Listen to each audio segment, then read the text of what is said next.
गर्भ से बाहर निकल जाए और उसका नाल छेदन नहीं हो उससे पहले नाल छेदनात् पूर्वम।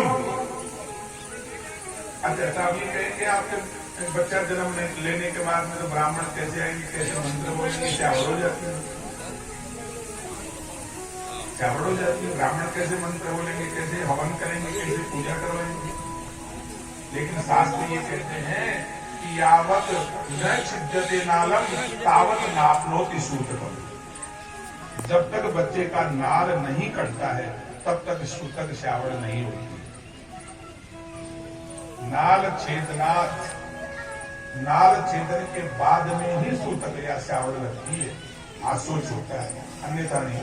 तो जातकर्म संस्कार होता है बच्चे को जन्म लेने के बाद में नाल छेदनात् पूर्व, जो समय रहता है वो बीच वाला, उस समय ब्राह्मण को बुला करके जात कर्म संस्कार करवाते थे।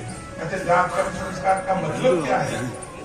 जात कर्म संस्कार का मतलब ये नहीं है कि उसको जाति में मिला नहीं, उसे गर्भ के से बाहर निकला बच्चा, तो गर्भ का जितना भी दोष है, गर्भगत जो दोष है उस बालक के ऊपर नहीं आवे।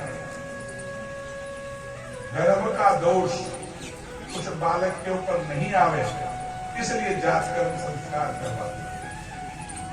ये हो गया चौथा संस्कार, जात कर्म। 11वें दिन होता था उसका नामकरण संस्कार। बच्चे के जन्म लेने के बाद में एकाध 10 दिन पहले 11वें दिन, कोई 10वें दिन तक तो फिर आशोच हो जाता है, उसमें तो कोई संस्कार नहीं होता है। 10 दिन तक तो आशोच रहता है, तो आशोच में कोई पूजा पाठ हवन इत्यादि नहीं हो सकता। 10 दिन तक 10 रात्रि तक आशोच रहा, शुद्धिकरण हुआ, स्नान वगैरह किया, सूर्य पूजन किया, और ठीक एक दिन बाद में 11वें दिन उसका नामकरण संस्कार होता है। अब नामकरण भी भूल गए, नामकरण पंडित जी के पास जाते हैं, आजकल तो जाना ही छोड़ दिया। अब तो अब ये चल गए ना, मोबाइल सर्च कर लेते हैं गूगल पर, कुछ चौको सुना। तो नामकरण संस्कार की महिमा भूल गए। नामकरण प्राचीन काल में ऐसा नामकरण संस्कार होता था, ब्राह्मण देवताओं को बुलाया जाता था, स्वस्ति वाचन होता था, हवन करवाते थे, बैठाते थे वहां पर, आहुतियां लगती थी। उस नामकरण संस्कार की आहुतियां, वेद मंत्र की आहुतियां लगती थी। और फिर पहले राजा महाराजाओं के जमाने में तो चांदी के थाल या सोने का थाल लिया जाता था, और उस पर जो है केसर से पहले पंडित जी उसका नाम फिर सोने के थाल में केसर से उसका नाम लिखते थे। पंडित जी को दिखाते नहीं थे किसी, केसर से चांदी के सोने के पात्र में उसका नाम लिखते थे, और नाम को पंडित जी कन्फर्म हो गया कि ठीक बस यही नाम है, तो उस नाम को अपने आप गुप्त रखते थे। फिर वो पंडित जी जाते थे, उस जो प्रसूता थी, बच्चे की माँ है, उसके पास जाते थे, फिर उसके कान में 3 बार बोलते थे उस बच्चे का नाम, माँ के कान में, जैसे गुरु मंत्र देते हैं, तुम्हारे बच्चे का ये नाम है, तुम्हारे बच्चे का ये नाम है, तुम्हारे बच्चे का ये नाम, 3 बार। फिर माँ क्या करती थी, माँ उस नाम को अपने पति को सुनाती, तुम्हारे बच्चे का ये, देखो नामकरण की महिमा, तुम्हारे बच्चे का ये नाम है। पिता से एक को कहती थी केवल, दूसरा नहीं सुने। फिर वो उस बच्चे का पिता फिर खड़ा होकर के घोषणा करता था, पंडित जी महाराज के द्वारा, ज्योतिषी के द्वारा निकाला गया इस बच्चे का ये नाम है। बोले सच्चिदानंद भगवान की ये नामकरण संस्कार। और फिर 4, 5 और 6वां संस्कार हो गया चौल संस्कार। संस्कार हम लोग बोलते हैं लाल जालो कथा को बड़ी बात कथा ही बोलो नहीं। 6वां संस्कार हो गया चौल संस्कार। चौल संस्कार किसे कहते हैं जानते तो सब लोग हो, लेकिन उसका नाम दूसरा रख देते हो आप लोग, अपनी भाषा में रख देते हो। चौल संस्कार है मुंडन संस्कार, जड़ोला उतारते हैं, जड़ोला उतारते, तो 1 वर्ष बाद में उस बालक का चौल संस्कार होता है। चौल संस्कार चोटी काटना या बाल पूरे बाल काटना, मुंडन संस्कार भी कहते हैं उसको। संस्कृत में उसी को चौल संस्कार, चौल संस्कार किया जाता था। उसमें भी ब्राह्मण का आना जाना, हवन करना, सब मंत्रों, वेद मंत्रों के साथ। अच्छा, आप कहेंगे इसको विज्ञान के कैसे कहेंगे? आप बाल ही उतारे, उन बालों का उतारने का मतलब यह है कि बालों में ब्रह्म हत्या रहती है। गर्भ के जो बाल होते हैं उसमें ब्रह्म हत्या रहती है। एक बात, विशेष बात,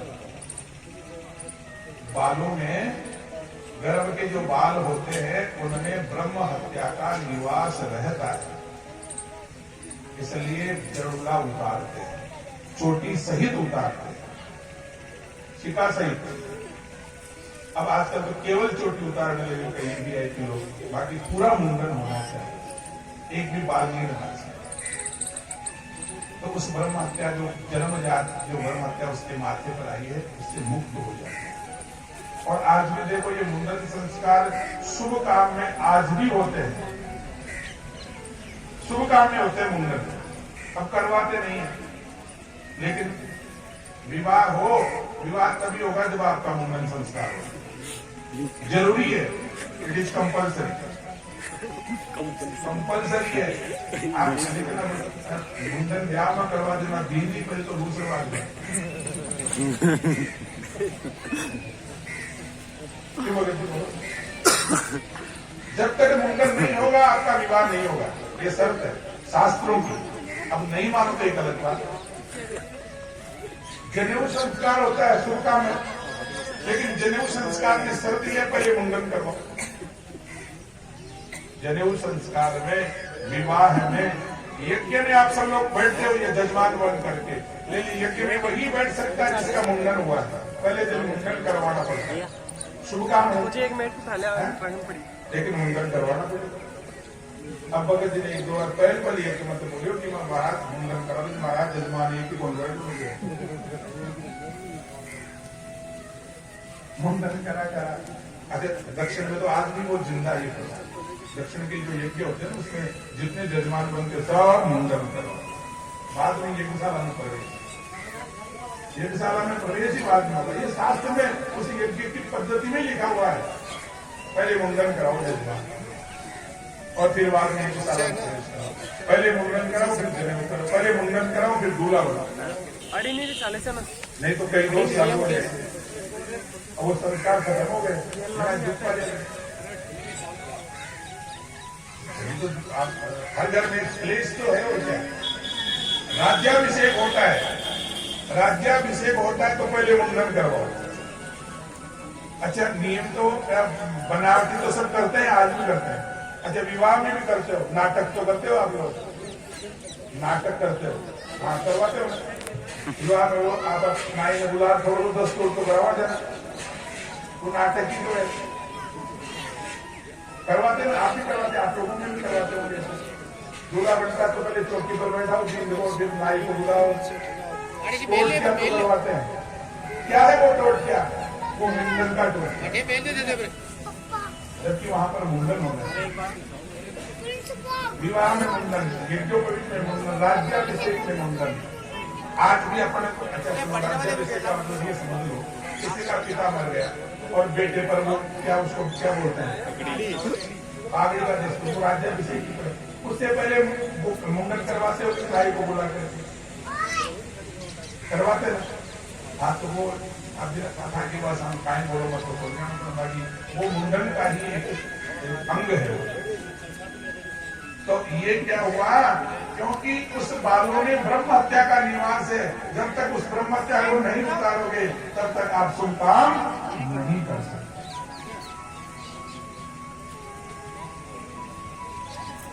महात्माओं के तो होता ही होता है, महात्माओं के तो मुंडन होता ही है।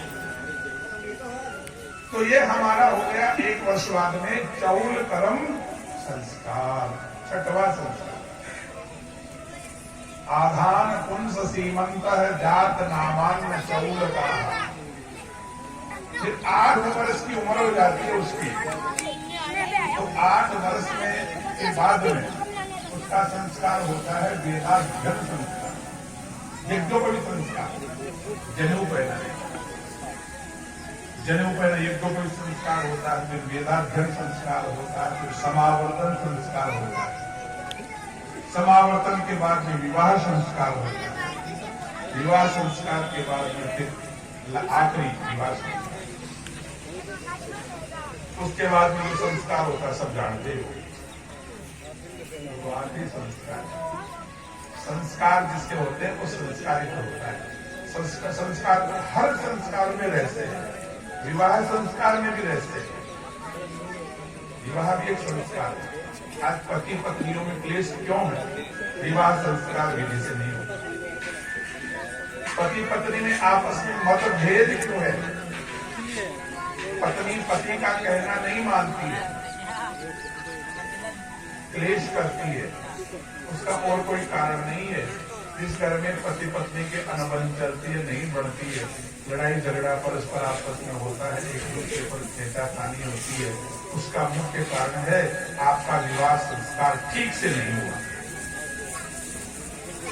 विधि से नहीं हुआ। लगन लिख दिया गोधुली का, शाम को 5 बजे विवाह का लगन है भैया, इसके बाद में विवाह करोगे तो कोई मुहूर्त नहीं है, तो 5-6 बजे तो नाचने गाने कूदने में लग जाते हैं। और आजकल तो ऐसी ऐसी कुरूतियां चल गई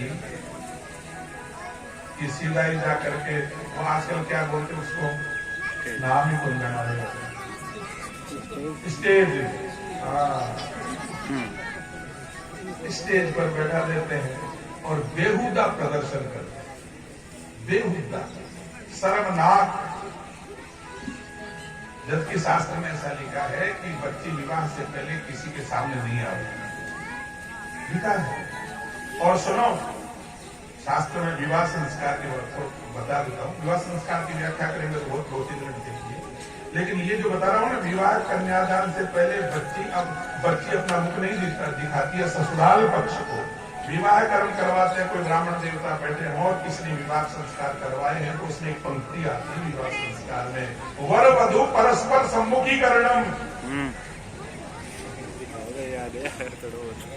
उस समय उस दूल्हे को कहा जाता है, ब्राह्मण देवता जो भी विवाह संस्कार करवाते तो हैं, पहले करवाते थे, वो बोलते थे वर वधु परस्परम सम्मुखीकरणम। दूल्हा से कहते थे ब्राह्मण देवता, भाया हाल भी कहीं छोड़ी कहीं देख रहे। पहली बार दूल्हे को कहा जाता है कि दुल्हन को देख लो, ये है दुल्हन तुम्हारी। तो उस समय एक क्षण के लिए दुल्हन को दिखाते थे, हाल वीडियो को नहीं, कन्यादान को नहीं उदाहरण नहीं देते तो कोई बात नहीं, उससे पहले।